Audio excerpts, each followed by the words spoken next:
Yo, what's up ulit sa inyo? Ito nga pala yung ikatlong kabanata ng binipinturahan natin bahay. As usual, mainit, tutok na naman sa araw. Pero hindi tayo pwede sumuko, magastos tayo eh. At dahil tapos na nga yung mga malaking part ng bahay, kahit medyo mainit, hindi na tayo masyadong pagod. Medyo relax na lang. Yun nga lang, medyo matrabaho. Kasi puro mga maliliit na bagay na yung pipinturahan natin. Tulad na lang yan, nagpipintura tayo ng bakal na part ng bubong. At syempre, pati kasingit-singitan yan ay pipinturahan natin. Baka sabihin nyo kasi yung mga kitang part lang yung pinipinturahan ko eh.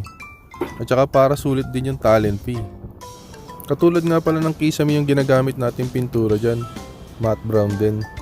At ayun, tamang sipat lang. Kala mo talaga nakikita eh. Tutok kasi yung araw sa mukha ko nung time na yun eh. Kaya nakakasilaw talaga. Pero iwasan natin magreklamo. Baka di na tayo bigyan ng trabaho ni Papagad pag panayreklamo kasi natin eh. Sumunod naman eh, tamang pintura naman tayo ng mga alulod. Ayan, tamang pagulong lang sa roller. Para ka lang naglalaro.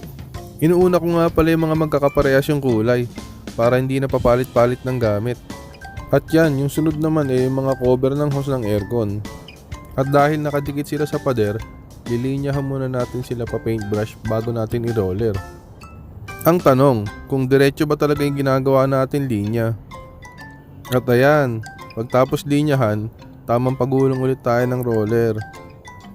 Parang wheels on the bus lang yan eh, go round and round. Baduy ng joke. Dahil tapos na natin gamitin yung matte brown, ang susunod naman natin gagamitin ay dark brown. At ayan, tamang sipat ulit, tamang linya na naman. Para pag ni-roller natin ay siguradong hindi matatamaan yung mga unang pininturahan natin. Paulit-ulit lang naman yung proseso eh. Magpe-paintbrush, tapos magro-roller. Yun nga lang, iba't ibang parte at mga hugis yung mga pinipinturahan. At iba't ibang kulay din ng mga ginagamit.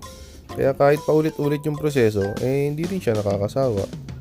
Lumilipas yung oras, minsan hindi mo namamalayan, uwian na pala. At kung minsan hindi mo namamalayan, tapos na pala yung mga ginagawa mo.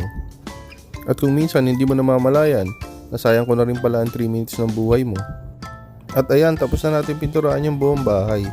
Ito na yung finished product niya. Tabang montage lang. At meron na namang ulit tayong isang satisfied customer.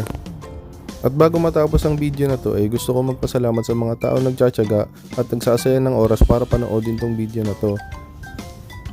At sana paki-like and follow na rin yung page. Maraming salamat ulit. Yun lang, tapos na. Bye!